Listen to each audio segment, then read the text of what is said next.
Sus valores habrían de influenciar a Franco durante toda su vida. Por el contrario, su padre, contador naval, era un libre pensador que sentía cierta inclinación hacia el alcohol y las mujeres. Humillado por la vergüenza que esto causaba a la familia, Franco sentía un desprecio amargo hacia su padre. Pero con su carácter introvertido, aprendió a suprimir prácticamente toda emoción. En 1898, el pequeño mundo del Ferrol se sintió sacudido hasta la médula. La vieja y débil flota española se enfrentó en un combate mortal contra la marina estadounidense, luchando por el último bastión de España en Iberoamérica, la isla de Cuba. Los españoles se encontraron con una derrota no menos traumática que la de Trafalgar. Pueden imaginarse lo que debió significar para aquel niño de 6 años ver cómo lo que quedó de la flota volvía a casa, a este puerto de luto. Lo que fue una calamidad para España fue una tragedia personal para cada uno de los individuos de esta pequeña y cerrada comunidad. En la escuela llevaron brazaletes negros y Franco y sus compañeros fueron instruidos en la siguiente frase: el deber es más placentero mientras mayor es el sacrificio para su cumplimiento. El fatalismo heroico de estas palabras verdaderamente morbosas llegaría a obsesionar a Franco. Y una ansia nostálgica por restaurar toda la grandeza perdida de España se convertiría en un objetivo implacable.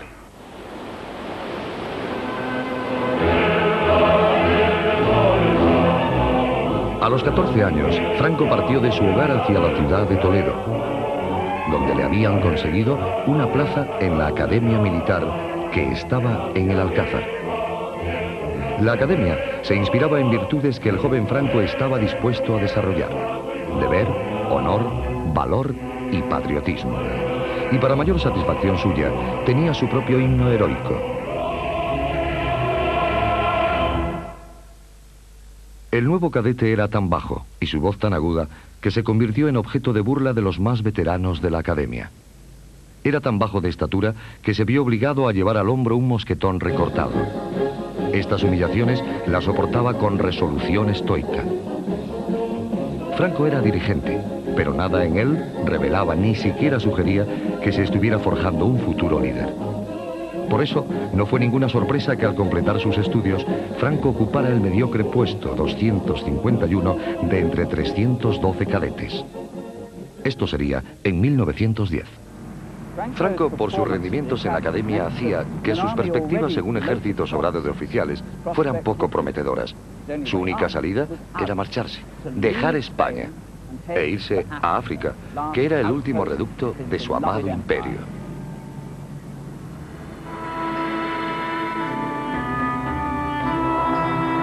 Marruecos, una tierra sin piedad en la que España había estado presente durante siglos.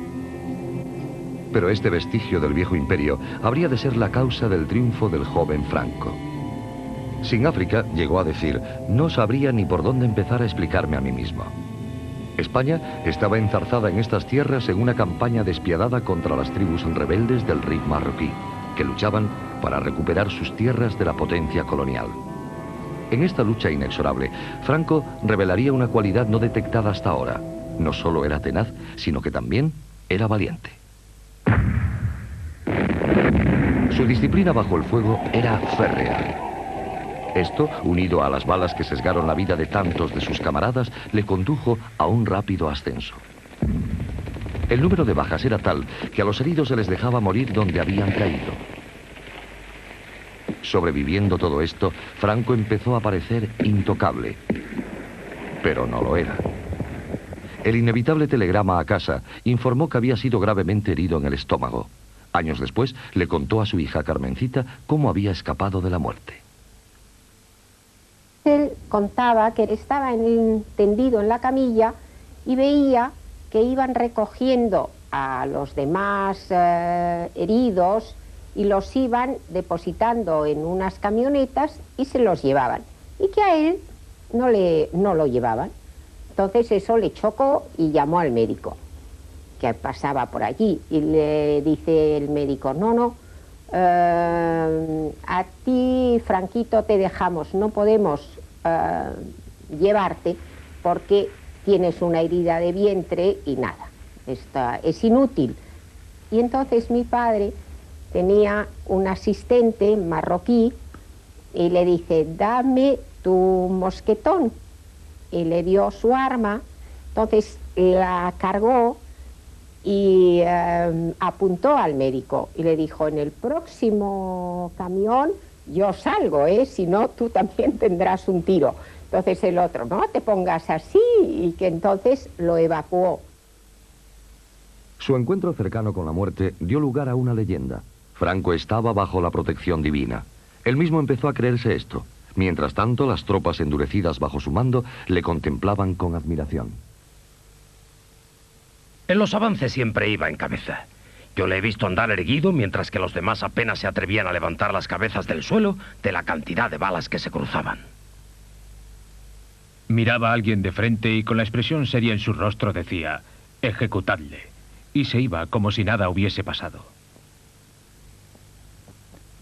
Era una persona muy solitaria. No tenía amistad con los demás oficiales. Cuando ellos se iban por ahí a emborracharse, él se quedaba solo en su tienda. Después de un periodo de servicio que duró 14 años, el mediocre teniente Bajito había ascendido de manera tan fulgurante que cuando dejó Marruecos y regresó a la península en 1926, se había convertido en el general más joven de Europa desde Napoleón. De vuelta a Madrid, el general de 33 años estaba muy solicitado. Era una pequeña celebridad que incluso aceptó hacer de protagonista en una película sobre él. También había encontrado tiempo para casarse. Su mujer, Carmen Polo, era de clase alta y acomodada.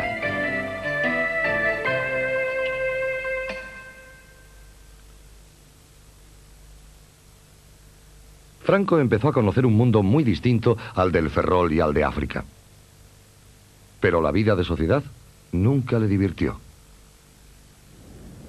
Como el primer director de la nueva Academia Militar Española de Zaragoza, Franco reafirmó los valores antiguos del viejo imperio, el único mundo que él había conocido realmente.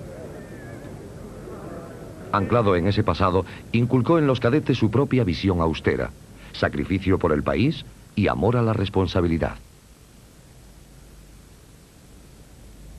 Pero fuera de este recinto militar, las virtudes defendidas por Franco eran objeto de burla descarada.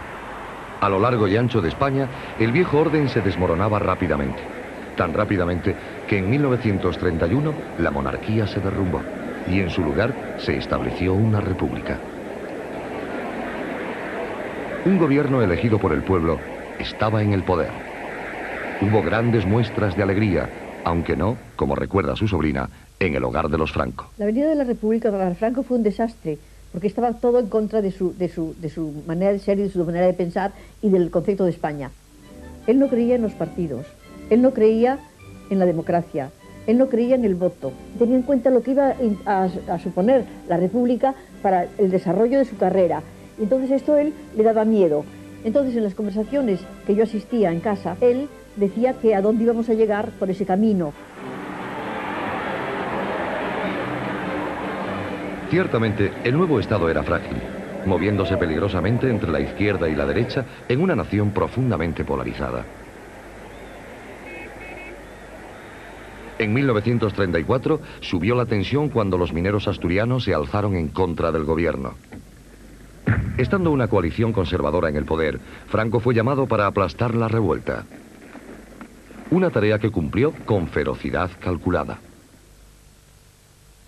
Entre muertos y heridos cayeron 2000 mineros. La izquierda le puso a Franco el sobrenombre de El Carnicero de Asturias. Franco echaba la culpa del levantamiento a la nueva democracia española, no a las condiciones extremas que tenían que soportar los mineros. En 1936, el péndulo político había vuelto a oscilar. Ahora gobernaba una coalición de izquierdas. Temiendo un golpe de la derecha, el nuevo gobierno mandó a los generales que más temía lejos del centro del poder. Franco fue enviado a la aislada calma de las Islas Canarias, a casi 1.300 kilómetros de Madrid. En Tenerife, el nuevo comandante militar, su mujer Carmen y su hija Carmencita eran estrechamente vigilados por las autoridades locales fieles a la República. se aseguraron de intervenir el teléfono de Franco, abrir su correo y observar cada uno de sus movimientos.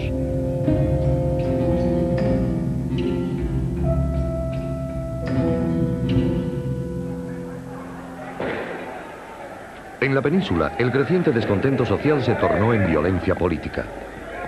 El gobierno sufría una fuerte presión y la espiral de provocaciones y represalias dio paso o provocó un aumento de odio generalizado.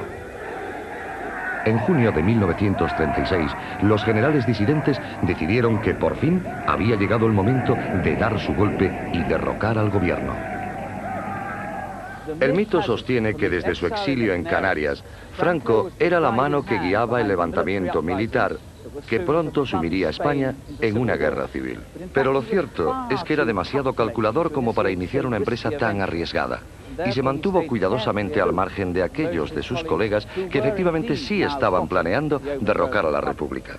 Franco se unió a los rebeldes solo en el último momento y además porque se vio obligado a ello por circunstancias que resultaron totalmente impredecibles. La planificación del golpe estaba en manos del general Mola. Dado que Franco había sido un héroe en Marruecos, Mola le asignó que encabezara el movimiento allí. Los rebeldes se habían puesto en contacto con simpatizantes en Londres para diseñar un plan que forzaría a Franco a aceptar la propuesta. En el aeropuerto de Croydon se fletó un avión para asegurar que si Franco cedía, se le podría llevar desde Canarias a Marruecos la víspera del levantamiento. Al piloto, el capitán Cecil Bebb, no se le dijo nada acerca de su verdadera misión. They suggested to me, would I like to go to the Canary Islands and pick up a riff leader and start a revolution in Morocco? I thought, what an adventure. At that time, I was having a very interesting time with one of the girls in Desert Song. And there were the riff leaders. So I thought, what a coincidence. I'm going to get a riff leader to start a revolution.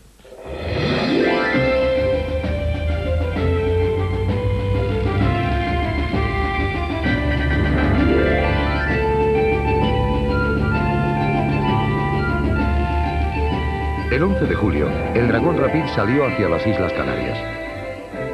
Para evitar aterrizar en España, tuvieron que tomar la ruta más larga. Y para evitar sospechas, tuvieron que aterrizar en Gran Canaria en lugar de en Tenerife, donde Franco estaba bajo una estrecha vigilancia. Pero Franco aún seguía reacio. Tanto que con el avión en ruta envió a los rebeldes un mensaje codificado que decía: «Me quedo donde estoy, no me uniré a ustedes». En España, Mola se puso furioso e insistió en que el golpe seguiría adelante de todas maneras. En este punto, la casualidad intervino de forma decisiva. El día 13 se encontró el cadáver de un destacado político de la derecha, Calvo Sotelo. Había sido asesinado por la policía republicana por pura venganza. Los generales rebeldes decidieron actuar. Mola telegrafió en clave a sus compañeros de conspiración diciéndoles que el levantamiento comenzaría el 18 de julio. Ahora que nada impedía el golpe, Franco tenía que elegir.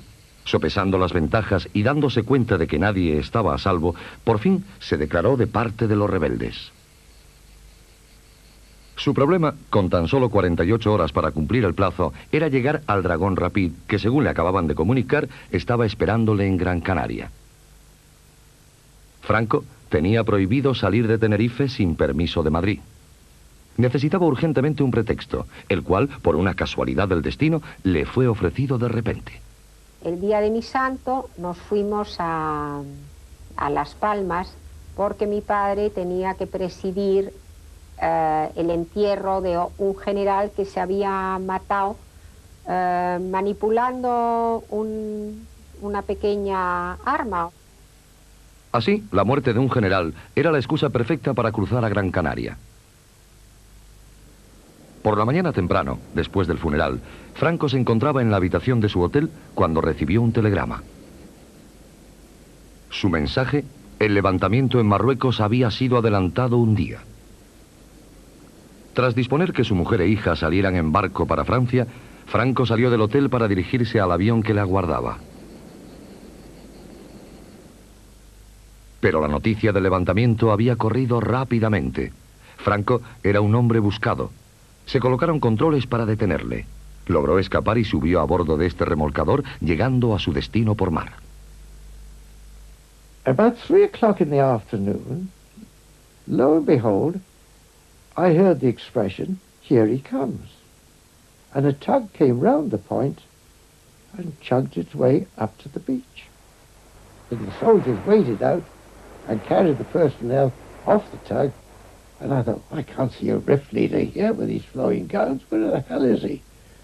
But I did spot somebody there, looked like a general with a great big sash. As he approached the aircraft, I was introduced to him as General Franco. He boarded the aircraft, I got up in the front there, pressed both starters, and away we went. En la península, los rebeldes tenían problemas. En lugar de hacerse con el control de toda España, solo tenían 2 zonas en sus manos. Para hacerse con el resto del país, necesitaban urgentemente al ejército español de África en Marruecos. Pero el estrecho de Gibraltar estaba fuertemente custodiado por la Marina española, que seguía fiel a la República. Franco, que ya había llegado a Marruecos, se encontró en la orilla equivocada.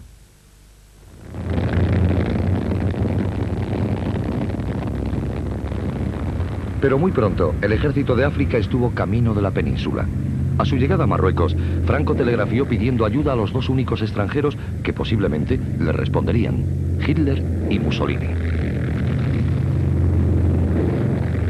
Ambos estuvieron de acuerdo en enviar los aviones que necesitara para montar el primer puente aéreo militar de la historia, y así rescató del olvido un golpe que podía haber sido fallido.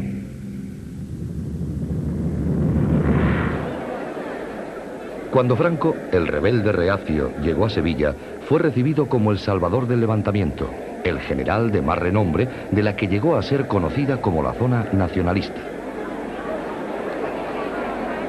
En la víspera de su ofensiva, decidió enviar un mensaje al mundo exterior expresando las certezas que estaba a punto de imponerle a España. Thanks to the thousands of souls who follow our movement in defense of civilization, and thanks to all those who hear these words to spread them all over the world. Country, religion, family, this is our aim and strength. ¡Viva España! Patria, religión, familia, palabras desnudas que no daban ninguna pista sobre la verdadera naturaleza de la cruzada de Franco. Encabezado por las tropas moras, que tenían fama de salvajes, el ejército de África del general Franco se dirigió hacia el norte en compañía de su colega cercano, el general Yagüe. Los rebeldes aplastaron toda resistencia. Badajoz demostraría a España entera lo que les pasaba a aquellos que ofrecían resistencia. El propósito de Franco no era simplemente conquistar, según sus propias palabras, también era purificar. Así, cuando cayó la ciudad, cientos de sospechosos fueron detenidos y paseados por la ciudad. Un periodista portugués, Mário Neves, fue testigo de lo ocurrido. E depois foram dirigindo-se para a Praça de Touros. Havia uma rua que descia da Catedral em direção à Praça de Touros. Quando cheguei à Praça de Touros, percebi que havia realmente já muitos presos lá dentro.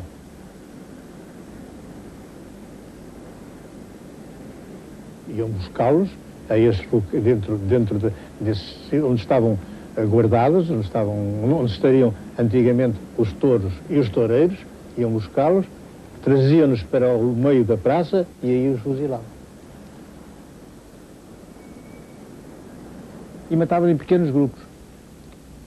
E esses mortos reuniam-nos depois, levavam-nos em caminhonetes ou em carros, e levavam-nos então para o cemitério onde os juntavam. Se calcula que unas 2000 personas fueron asesinadas aquí, muchas de ellas civiles. En este conflicto odioso, ambos bandos cometieron atrocidades. Pero los nacionalistas eran sistemáticos. Como Franco insistía, no habrá ninguna tregua, ningún compromiso. Seguiremos adelante a costa de lo que sea. The advance of General Franco's columns is pushed on remorselessly. White troops and Moors, well armed and trained in modern methods of warfare, supported by powerful artillery, overcome the resistance. El destino era Madrid, pero de pronto Franco desvió sus tropas a una ciudad que no tenía ninguna importancia estratégica, pero sí un gran significado simbólico. Aquí, en el Alcázar de Toledo, cientos de familias nacionalistas estaban atrapadas en los sótanos de la vieja Academia de Franco y en unas condiciones de privación terribles. Estando en poder de las fuerzas republicanas, su rescate era una cuestión de honor y para Franco, una oportunidad única de aumentar su prestigio personal mediante la explotación de un drama que había cautivado la imaginación del mundo exterior.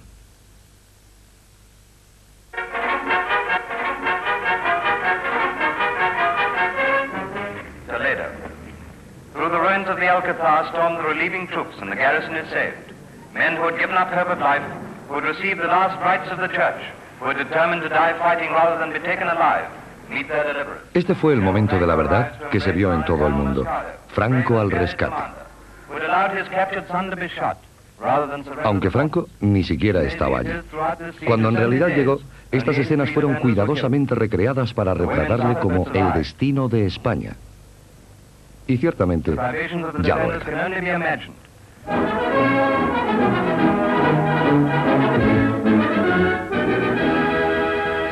En pocos días hubo más noticias. Y de nuevo, la imagen y la realidad no coincidían del todo. In Burgos, the seat of the Spanish rebel government, there is a big crowd for a big occasion. For General Franco has arrived on very special business. And amid the plaudits of the multitude, they go inside to the old palace, where he addresses the leaders of the rebellion, assembled to hear him. He is nominated head of the state, and his friends again embrace him on the appointment. Lo que los dignatarios reunidos entonces no podían imaginarse es que la impresión dada por Franco de que la autoridad suprema se la había otorgado libremente era, por decirlo de alguna manera, equivocada. De hecho, las pruebas ahora disponibles revelan que los generales estuvieron discutiendo hasta el último momento y en acalorado debate cuánto poder se le podría dar a su ambicioso colega. Ahora se sabe que justo antes de la liberación del Alcázar, los generales rebeldes habían dejado el frente para reunirse en esta finca cerca de Salamanca. Aquí designaron a Franco como su comandante en jefe, o generalísimo, como se le llegó a conocer. Pero Franco también quería el poder político, y para conseguir esto, sus seguidores organizaron otro encuentro. El primero de ellos era su hermano Nicolás, quien a partir de ahora jugaría un papel decisivo en el ascenso meteórico de Franco. Efectivamente, justo después del golpe de efecto del Alcázar, Nicolás organizó una bienvenida para su hermano e impresionar a sus colegas cuando vinieron para la segunda reunión.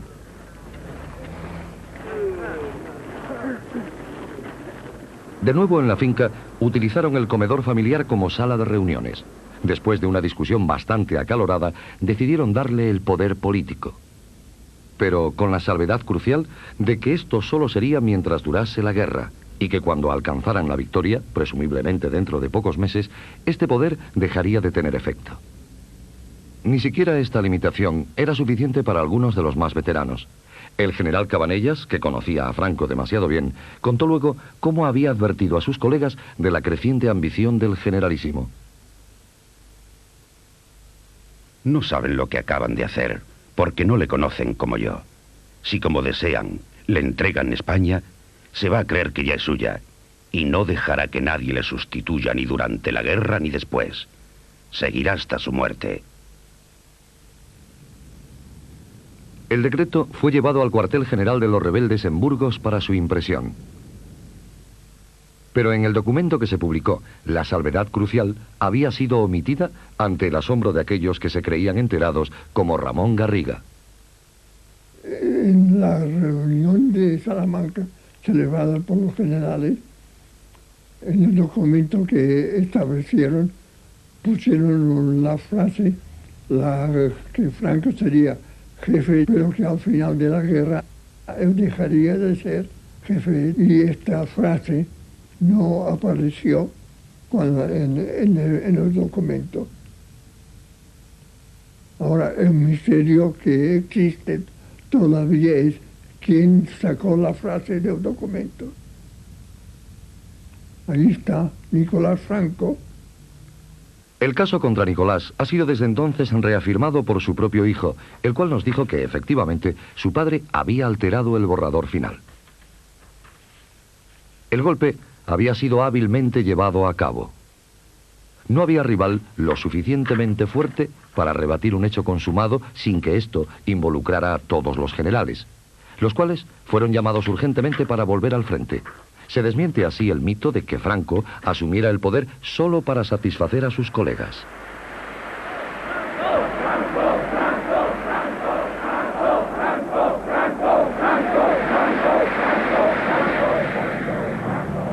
Cuando Franco salió a este balcón para dirigirse a la muchedumbre, él sabía lo que ellos no sabían, que ya era, de hecho, su dictador de por vida. A partir de ahora, Franco dejó de ser un simple mortal.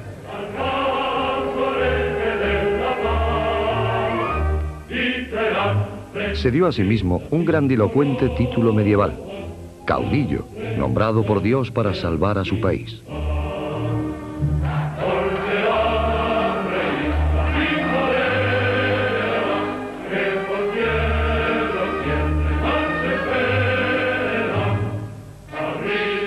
Proclamando que la suya era una cruzada sagrada, obligó a la jerarquía de la Iglesia Católica a seguir su causa.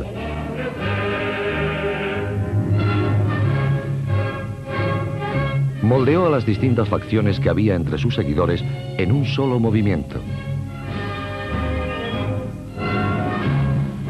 El saludo, el uniforme y el himno, todos los adornos de un Estado fascista.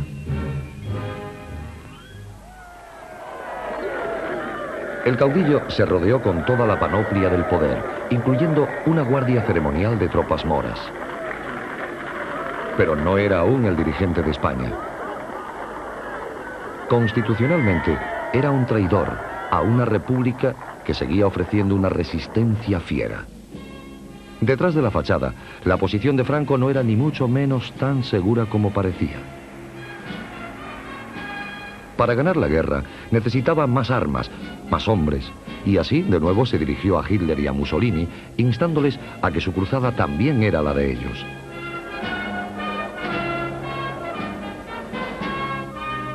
Para presionar aún más en su causa, Franco alistó incluso a su hija.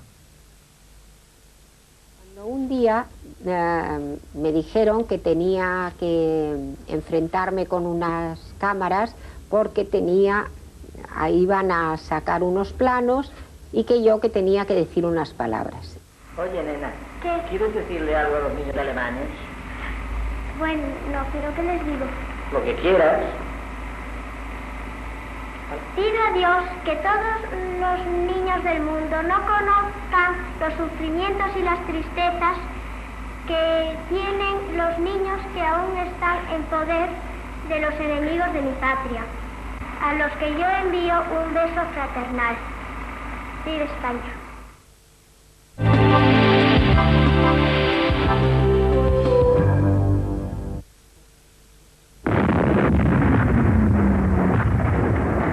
En su cruzada para purificar a España, el generalísimo buscó aniquilar al enemigo no rápidamente, sino mediante el desgaste.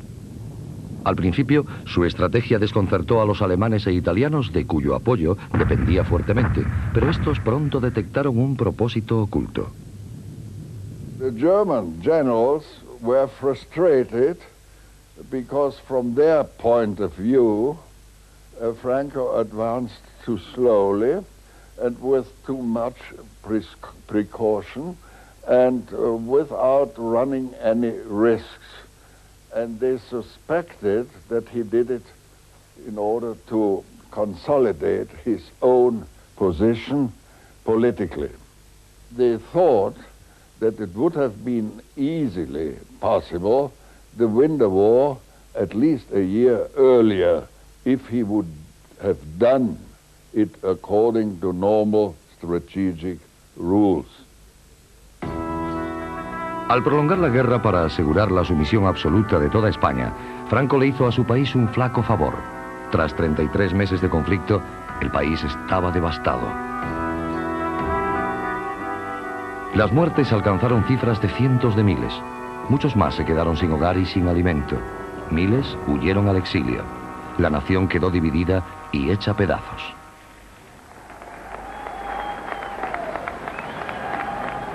Para la primavera de 1939, aquel joven tímido que apenas podía con el peso de un mosquetón tenía a un pueblo entero a sus pies. Ahora por fin uniría a España bajo el temor a Dios y restauraría al imperio en decadencia su anterior resplandor. Unos cuantos meses más tarde, el Reich de los 1000 años estaba en marcha.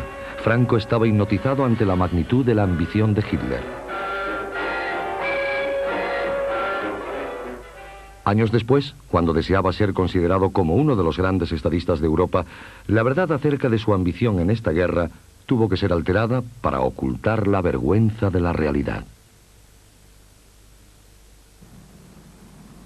Franco y sus seguidores se han tomado siempre grandes molestias para persuadir al mundo de que su jefe jugó una mano muy inteligente en la Segunda Guerra Mundial, que a pesar de la tremenda presión para que se uniera al eje, él se resistió para mantener a España fuera de la guerra, y que en efecto él no era más que un observador patriótico que se mantuvo al margen de aquel gran cataclismo. Pero desde entonces han sacado pruebas a la luz que como poco ponen un gran signo de interrogación sobre aquella muy benigna interpretación de lo que en realidad pasó. Y sobre Franco mismo, un hombre que estaba dispuesto a sentarse en esta mesa, flanqueado a cada lado por dos fotografías enmarcadas. Una de Benito Mussolini y la otra de Adolf Hitler. En la actualidad, la mayoría de los españoles reconocen que Franco sentía cierta simpatía por Hitler. Muy pocos saben que iba mucho más allá de eso.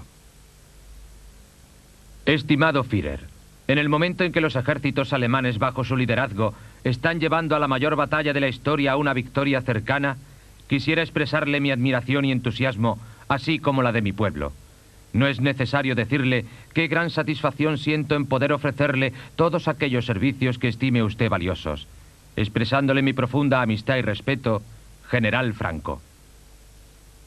Estos halagos eran de una calculadora frialdad. En junio de 1940, mientras los Panzers alemanes arrasaban Europa, el caudillo pensó cómo llevar a cabo su propio sueño imperial, aprovechando la estela de la conquista nazi. Con Francia ocupada y Gran Bretaña a punto de colapsarse, Hitler pronto tendría a toda la civilización en su puño. O eso le parecía a Franco. A finales del verano de 1940, Franco mandó a su cuñado, Serrano Suñer, a Berlín como su enviado especial. Der Führer empfing den abgesandten General Francos, Innenminister Serrano Suñer, zu einer längeren Aussprache. A Serrano se le instruyó para que informara a sus anfitriones que España entraría en la guerra apoyando a Alemania a cambio de ayuda y armas y una buena tajada del norte de África en la cual recrear el imperio español. Esto no impresionó a los alemanes, como descubrió el enviado de Franco en un encuentro humillante con el ministro de Exteriores nazi. And Ribbentrop gave Serrano Suñer the feeling that he is, after all, nothing but a German puppet. Hitler wasn't very much interested in the moment of what Spain would need to enter the war. Franco se había equivocado, pero no se dejó intimidar y le dijo a su cuñado que insistiera, que la negativa era culpa de los subordinados de Hitler y no del Führer. Serrano, obediente, dio su discurso que fue grabado por los alemanes, aunque más tarde fuera suprimido por los españoles. Esta prueba ha sido descubierta muy recientemente. España falangista de Franco trae al Führer del pueblo alemán su cariño y su amistad, y su lealtad de ayer, de hoy y de siempre. Pocas semanas después, Hitler estaba atravesando Francia. Su destino final, la frontera española, para encontrarse personalmente con Franco. La fortuna de la guerra había sufrido algunos cambios. Si Hitler llegaba a un acuerdo oportuno con Franco, entonces España podría ser de utilidad para el eje en el sometimiento de Gran Bretaña. Hitler thought it is Franco's duty now to be on the German side, thanking for all what Germany did for Spain and for Franco personally. En la España de hoy se da el mito de que Franco iba al encuentro con Hitler con el firme propósito de pedir lo imposible y así evitar que España entrara en la guerra. La realidad es muy distinta. Acompañado por su cuñado, Franco partió desde San Sebastián para el encuentro decisivo en Hendaya, a solo unos 25 kilómetros de la frontera con Francia.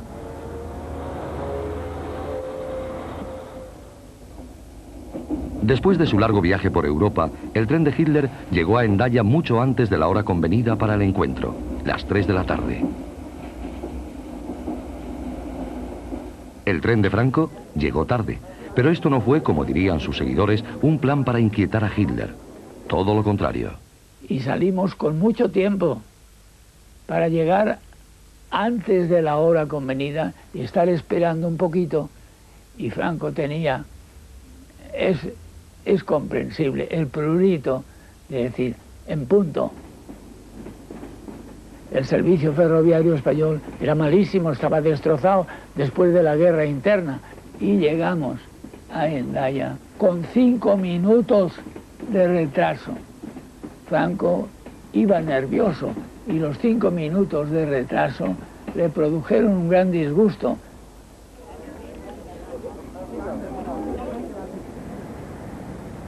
Franco, en lugar del retraso de la elección, lo que hizo es que Hitler le dio la mano y Franco le cogió a Hitler su mano con las dos suyas para ser más afectuoso todavía.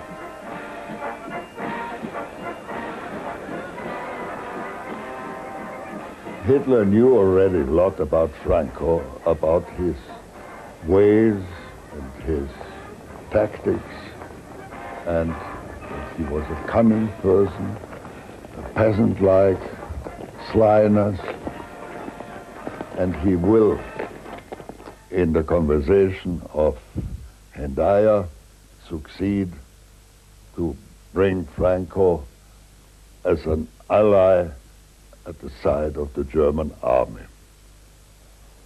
Los dos líderes se reunieron en el vagón de Hitler. En los archivos oficiales solo existen fragmentos de lo que allí se dijo.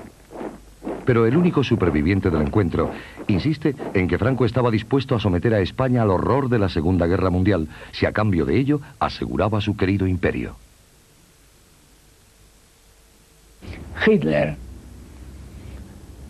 que era quien era, dice, después de tantas palabras bonitas, dice, ahora vamos a lo nuestro, a nuestros asuntos. Y hizo Hitler un discurso triunfalista, que la guerra está ganada, que es cosa de muy poco tiempo. Entonces ya Franco empieza a decirle, pues muy bien, perfectamente, ahora yo entraré en la guerra con usted, si usted me concede para España todo esto, Marruecos francés, Oranjado y territorios hasta Inia. Y mientras Franco se está cansando hora y media explicándole lo de los protectorados, Hitler sabe lo que hacía, bostezaba. Esto último momento, bostezaba. El final es que estaban los dos indignados. Franco porque no le da lo que creía que le iba a dar seguro. Pues Franco, que pensaba venir aquí diciendo, os traigo un imperio, pues no traía nada. Tras una sesión exhaustiva, la reunión por fin acabó. No pudiendo pagar el precio exigido por Franco sin poner en peligro otras prioridades, Hitler partió hacia Berlín. Hitler was furious, and he said he would prefer to have 4 teeth extracted better than to have again a conversation with Franco in such a way. Si el propósito de Franco hubiera sido evitar que España entrara en la guerra, habría salido encantado de la reunión. Pero no fue así. Y en cambio Franco, nos metemos ya en nuestro tren y estaba indignado, viendo estos tíos, son repugnantes, lo quieren todo y no dan nada, esto es intolerable y tal. Según el mito, fue en Hendaya donde Franco le paró los pies a Hitler y despachó al Führer. Lo que en realidad pasó fue que Franco recibió una lección bastante brutal acerca de las realidades del poder. Su sueño de que el renacimiento del Imperio español pudiera ser cumplido por cortesía del Tercer Reich no solo fue repudiado, sino que incluso fue visto como una ingenua fantasía. En cuanto a haber vencido a Hitler, bueno, al día siguiente Franco firmó un documento secreto comprometiendo a España en un tratado entre los nazis y los fascistas, que él pensó que pronto triunfarían sobre Gran Bretaña. Pero cuando empezó a verse claro que la victoria nazi iba a retrasarse, Franco tuvo cuidado en apuntalar sus relaciones con los aliados, conservando una neutralidad formal. Pero en 1941, el primer contingente de 47.000 soldados fue enviado a luchar al lado de los alemanes en el frente ruso. En palabras de Franco, la sangre de nuestra juventud ha de mezclarse con la sangre del eje. La División Azul, junto con materias primas básicas, bases submarinas y centros de información, fue el compromiso firmado con Alemania que solo flaqueó en el amargo final.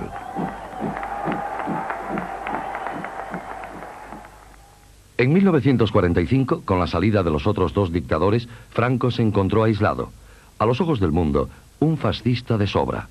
Mientras mayor era el aislamiento de España del resto de Europa, más se encerraba el caudillo en su nostalgia, presidiendo como un viejo monarca católico los elaborados montajes de los homenajes públicos.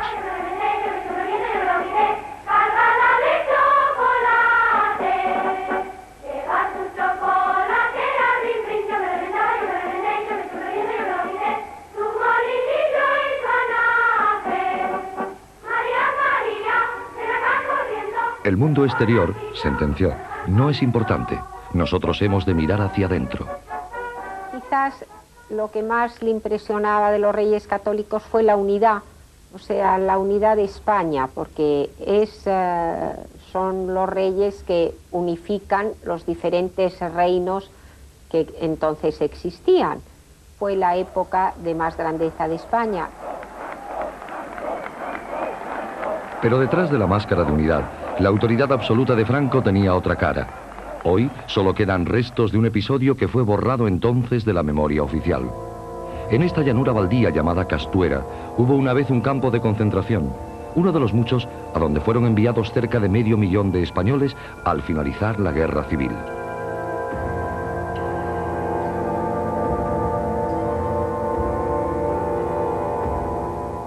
José Hernández estuvo prisionero aquí. Su crimen: luchó con la República en contra de Franco. Había 70 barracones, así, con dirección así, con las calles correspondientes. Entonces, pues, esto era una fosa para que no saltáramos, para acá. Y ahí estaban dejando verdad. Entonces, era cuadrado, cada esquina había una ametralladora, el campo. Éramos 12.000 y pico de personas en un cuartel. Ya le digo que el trato fue criminal. Dormir en el suelo pelado, comida nada, agua menos. No, de día no funcionaba nadie, pero de noche los cogían fila india a la boca mina, los empujaban y según va cayendo el peso abajo, ya tiraban de los otros. Y si alguno quedaba con vida, pues siempre se quedan con vida, entonces no mueren. Una bomba de mano. Como dormíamos en el suelo, pues sentíamos la explosión. Esta noche ha visto salida. Incluso los seguidores de Franco admiten que se mataron a unos 30.000 españoles en los 5 años siguientes al final de la guerra civil. Otros sitúan la cifra cerca de los 200.000. Entonces, y aún después, miles de sospechosos fueron archivados con precisión militar. Había una biblioteca llena de nombres y número de los enemigos de Franco en el país, ateos, liberales y también comunistas. Y luego estaban los masones. Los masones eran la pesadilla personal de Franco. No ha habido en nuestra nación ninguna rebelión ni conato de traición contra la patria que no se fraguase en la sombra de las logias masónicas. Y aún hoy, liberada España de esta carroña, todavía esas insignificantes manejadas políticas, por mucho que se disfracen, obedecen siempre a la intriga y a la oculta inspiración de los masones expatriados. Tan obsesivo era el odio de Franco hacia la masonería, que incluso construyó su propia logia masónica como un recuerdo permanente de ese particular descenso al infierno. Con un cuidado patológico, reunió toda suerte de reliquias extrañas, símbolos para él del anticristo y anti-España, y de las cuales había que rescatar a la patria. Por lo tanto, la masonería, al igual que el comunismo, fue prohibida. Franco presidía sobre un sistema judicial en el que la pena por subversión era la muerte. Y a pesar de las afirmaciones de sus defensores, nunca dudaba en tomar él mismo la decisión final. Franco no era un sanguinario, no es que le gustara la sangre, pero él actuaba como con leyes de guerra, consideraba enemigos a los que no pensaban como él. En su mente estaba que el bien de España era él, y era lo que él disponía. Las sentencias de muerte, había un jefe jurídico de su gabinete que con todos los juicios militares, porque se hacían los juicios militares, le llevaba los casos con una explicación de cada caso. Y entonces él las solía firmar tomando café, después de comer. Iba este señor, llevaba los papeles, y allí se firmaba, este sí y este no. Esto es muy duro, pero es que es así. Franco decretó la construcción de un monumento noble en el cual honrar a aquellos, y solo a aquellos, que habían dado sus vidas en la guerra civil defendiendo su visión de España. El mausoleo sería excavado en la roca, en las entrañas de la tierra, en lo que llegaría a conocerse como el Valle de los Caídos. Entre los trabajadores, que fueron 20.000, había un ejército de prisioneros republicanos que trabajaron aquí durante 20 años para que, en palabras de Franco, se redimieran a través del trabajo. Como culmen a su fría visión, Franco diseñó una gran cruz de mayor altura incluso que la Torre Eiffel.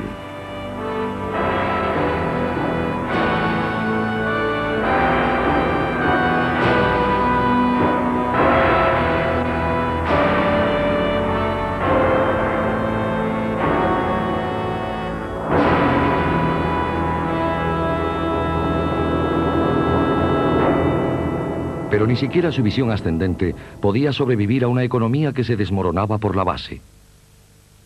Franco necesitaba urgentemente el apoyo de un mundo exterior que había rechazado sus propuestas de manera insistente.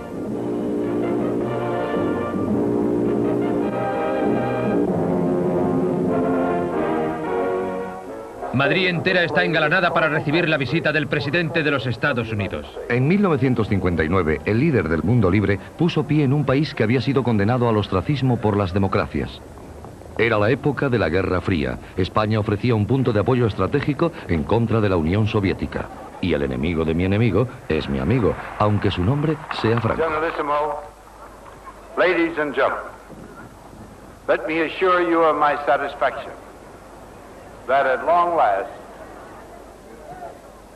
I have fulfilled an ambition of mine almost of a lifetime, to come to Spain, to Madrid, and to see the Spanish people. Para el caudillo, Ike era una presa vital, y Franco sabía exactamente cómo conquistarle. Así lo recuerda el intérprete del presidente en aquella visita. La gente se agolpaba como podía en una avenida gigantesca. No cabía ni un alfiler en la calle. De punta a punta de la avenida, que debía tener varios kilómetros. Era una visión extraordinaria. Estaba anocheciendo y la gente gritaba. Franco había orquestado esta bienvenida para convencer al presidente de que esta tierra feliz debería ser acogida nuevamente en los brazos de las naciones civilizadas. Eisenhower estaba asombrado ante la magnitud del gentío. Yo miraba alrededor y veía lo receptivo que era ante ese público tremendamente entusiasta.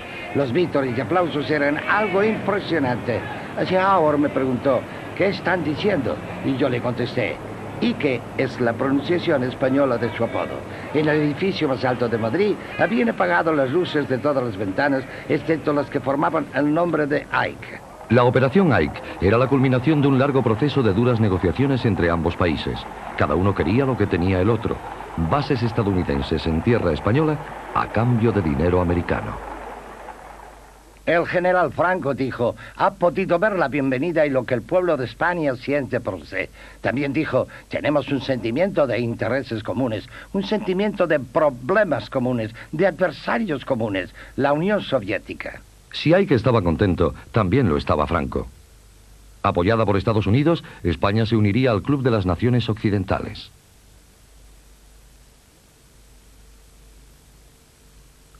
Por fin Franco podía empezar a descansar, a cultivar una imagen distinta. Dejó de ser el caudillo de la cruzada para convertirse en un padre protector de sus hijos y de su país. Era mucho más fácil ahora. Regía los destinos de un boom económico que apenas comprendía, pero que él siempre se atribuyó. Excelencia, Nodo quiere también felicitarle y recoger sus palabras para los espectadores de nuestro noticiario.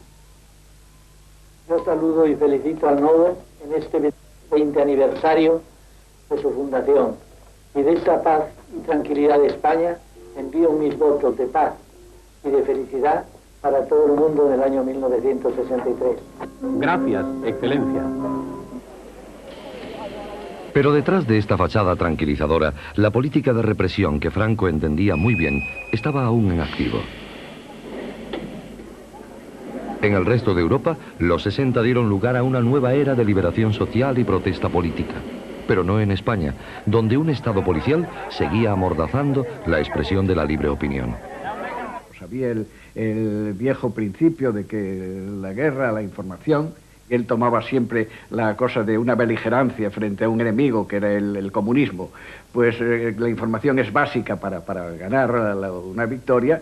Tenía el mapa de la clandestinidad, en la cual estaban perfectamente delimitados los campos de la oposición. Franco no entendía muy bien todos los cambios que estaban ocurriendo alrededor de su mundo exterior y sentía una gran aversión por cómo estos empezaban a llegar a España.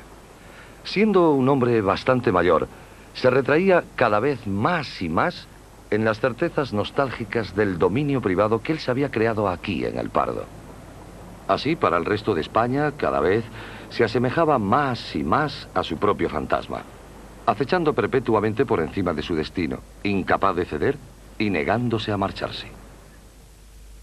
En el Palacio del Pardo, Franco pasaba largas horas en su sala de cine, reviviendo los relatos épicos del pasado glorioso de España,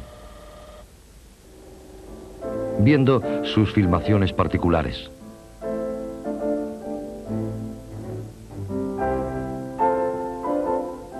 disfrutando de las ilusiones del presente y completado con su propia banda sonora.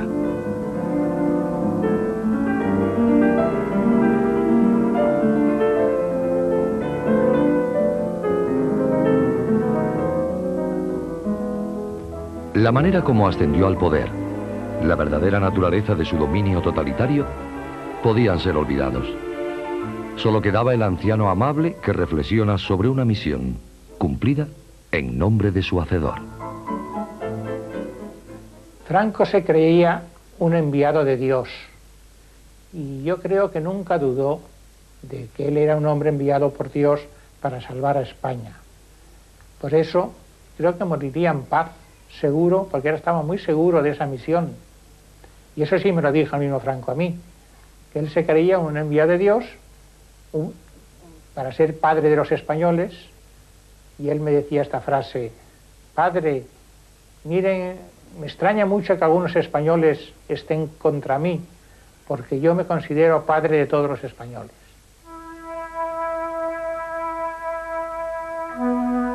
Franco murió el 20 de noviembre de 1975 a los 83 años de edad. Sus restos yacen bajo su propia cruz en el Valle de los Caídos.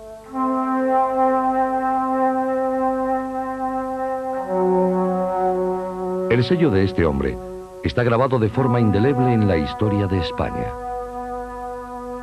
El pueblo español ha rechazado este pasado porque incluso hoy día le resulta demasiado inquietante reflexionar sobre el significado que tiene para ellos y para su nación.